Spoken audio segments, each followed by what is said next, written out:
नमस्कार साथियों। वही स्थिति पैदा हुई कि भारत के सामने पाकिस्तान ने हमेशा की तरह अपने घुटने टेक दिए, पूरी तरीके से आत्मसमर्पण कर दिया और अपनी औकात को दिखा दिया कि उसकी कितनी औकात है वो और कितने दिन भारत के सामने टिक सकता है और युद्ध लड़ सकता है। और यही स्थिति पाकिस्तान की वर्ष 1971 में भी हुई थी, जब पाकिस्तान के 93,000 सैनिकों ने भारत के सामने घुटने टेक दिए थे और मजबूर होना पड़ा था उनको भारत के सामने आत्मसमर्पण करने के लिए। और कारगिल के युद्ध में भी यही स्थिति पैदा हुई थी, जब अटल बिहारी वाजपेयी की सरकार में पाकिस्तान ने भारत के सामने घुटने टेक दिए थे। और आज भी सिर्फ 2 से 3 दिन ही पाकिस्तान इस युद्ध को झेल पाया और अपनी औकात के ऊपर आ गया और भागकर अमेरिका के पास गया और अमेरिका से यही उसने गुहार लगाई कि भारत से मुझे बचा लो, भारत से बचा लो, और भारत जो है मुझे पूरी तरीके से नेस्ता नाबूद कर देगा और रगड़ देगा। और भारत ने अब उसकी जो है पूरी तरीके से पिटाई कर दी और भारत ने उसको पूरी तरीके से 2 दिन में ही ये बता दिया कि पाकिस्तान की क्या औकात है। लेकिन इसके बावजूद भी ये देश सुधरने वाला नहीं है और ये बार बार ऐसी हरकतें करेगा। और इसका इलाज जो है अभी इस समय भारत के पास है और भारत इस समय पूरी तरीके से स्वतंत्र भी है और भारत के साथ जो है भारत की जनता की सपोर्ट भी है, दुनिया की सपोर्ट भी है। और कई ऐसे देश भी हैं जो भारत के साथ पूरी तरीके से इस युद्ध में भारत के फेवर में खड़े हुए हैं और भारत के 140 करोड़ लोग भी भारत के इस समय फेवर में खड़े हुए हैं। तो इसीलिए भारत के पास ऐसा मौका है इस पाकिस्तान को सुधारने का, इसको रगड़ने का, कि ये आगे इस तरीके की नापाक हरकत ना करे जो इसने पहलगाम में लगभग 30 से ज्यादा निर्दोष लोगों की जो है हत्या कर दी थी। तो इसीलिए पाकिस्तान एक ऐसा दो मुहा सांप है जो अंदर से कुछ है और बाहर से कुछ है। बाहर से यही दिखाता रहता है कि मैं गरीब हूं, मेरी स्थिति खराब है, आर्थिक स्थिति पूरी तरीके से चरमराई हुई है, महंगाई बहुत चरम सीमा पर है। लेकिन उसके बाद भी पाकिस्तान के पेट में आतंकवाद जैसा एक ऐसा दांत छिपा हुआ है जो पूरी तरीके से वो दिखाई नहीं देता और वो पाकिस्तान उसको बार बार इस्तेमाल करता रहता है और पूरी तरीके से ही भारत के खिलाफ ही इस दांत को पाकिस्तान इस्तेमाल कर रहा है। जब से भारत और पाकिस्तान एक दूसरे से अलग हुए हैं, लगभग 1947 से ही लगातार पाकिस्तान भारत के ऊपर इस तरीके के आतंकवादी हमले करता जा रहा है। और ये आप बात मान के चलिए कि इस समय भारत के पास एक ऐसी स्थिति बनी हुई है और भारत आर्थिक स्थिति में भी पूरी तरीके से मजबूत बना हुआ है और भारत के लोगों का भी इस समय पूरी तरीके से प्राइम मिनिस्टर मोदी के साथ सपोर्ट बना हुआ है। तो ऐसी स्थिति में भारत को अब पाकिस्तान को बिल्कुल भी कच्चा नहीं छोड़ना चाहिए और पूरी तरीके से इजराइल वाला ही एक कंसेप्ट, इजराइल वाली एक थ्योरी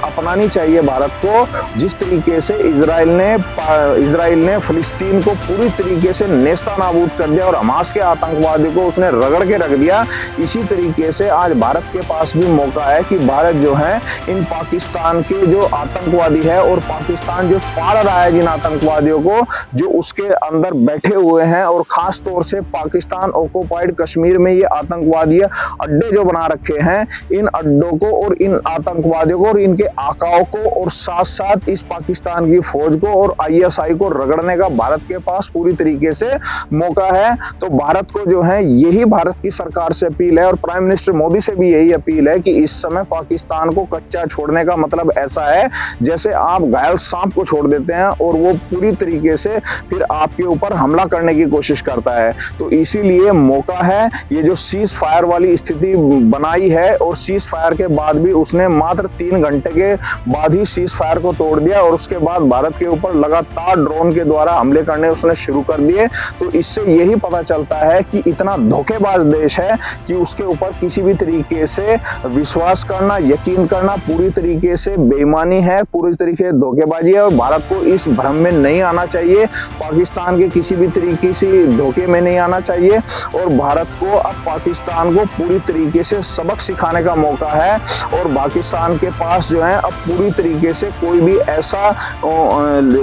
साधन नहीं है और पाकिस्तान पूरी तरीके से पिट चुका देश है। तो इसीलिए भारत सरकार से भी और मोदी से भी यही अपील है कि पाकिस्तान को इस समय कच्चा ना छोड़े। और ये जो अमेरिका के राष्ट्रपति ट्रंप ने जो है बीच में आकर ये मीडिएट करने की कोशिश की कि भारत और पाकिस्तान के युद्ध को वो रुकवा देंगे, यही स्थिति स्थिति जो है ट्रंप ने रूस और यूक्रेन के बीच में भी करने की कोशिश की थी, इजराइल और फिलिस्तीन के बीच में भी कोशिश की थी, लेकिन इजराइल ने भी और रूस ने भी अपने दुश्मन को बिल्कुल भी नहीं छोड़ा और इजराइल ने हमास का खात्मा कर दिया और रूस ने पूरी तरीके से यूक्रेन को जो है बर्बाद करके रख दिया। तो इसीलिए भारत के पास इस समय ये मौका है कि भारत जो है पाकिस्तान को बिल्कुल नेस्ता नाबूद कर दे, उसकी हस्ती को मिटा दे। और ये आतंकवाद तभी मिट सकता है जब भारत जो है वहां पल रहे, जितने भी ये आतंकवादी हैं और जो ये ISI है और पाकिस्तान की फौज है, जब इसके ऊपर वार होगा तब जाके भारत की स्थिति जो है वो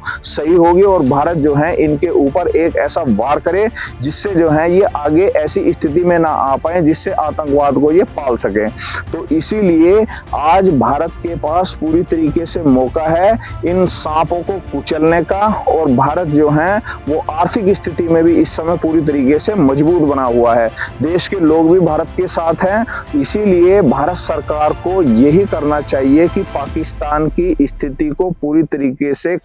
मिटा देना चाहिए। और युद्ध का नियम भी ये कहता है कि जिस समय दुश्मन की आर्थिक स्थिति कमजोर हो और पाकिस्तान की इस समय आर्थिक स्थिति पूरी तरीके से कमजोर बनी हुई है, ऐसी स्थिति में अगर दुश्मन के ऊपर हमला किया जाए, वार किया जाए, तो दुश्मन के ऊपर वार वो दोगुना हो जाता है। क्योंकि इस समय पाकिस्तान पूरी तरीके से भिखमंगा देश है और अभी उसको IMF के पास जब वो दौड़ा गया तो IMF ने उसको लोन दिया और लोन देने के बाद कुछ ऐसे मुस्लिम देश भी हैं जिन्होंने उसके ऊपर हंसते हुए ये तंज किए कि लोन के पैसों से युद्ध नहीं लड़े जाते। लेकिन इतना बेशरम देश है पाकिस्तान कि उसके बावजूद भी उसकी समझ में कोई इस तरह की बात नहीं आती है और वो भविष्य में भी भारत के लिए बहुत बड़ा एक जहर बना हुआ है, भारत के लिए एक बहुत बड़ा नासूर बना हुआ है और भारत को वो भविष्य में भी काटने की कोशिश जरूर करेगा। इसीलिए आज मौका है, पूरी तरीके से सेना तैयार है, हमारी एयरफोर्स भी पूरी तरीके से सक्षम है, नेवी सक्षम है और थल सेना भी सक्षम है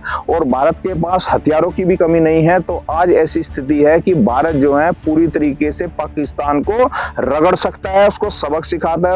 सकता है और उसको उसकी औकात में भी ला सकता है। इसलिए भारत को चाहिए कि जल्दी से जल्दी इस पाकिस्तान नामक देश का नक्शे से इसका नाम ही हटा दे और इसको पूरी तरीके से सबक सिखाने का काम करें।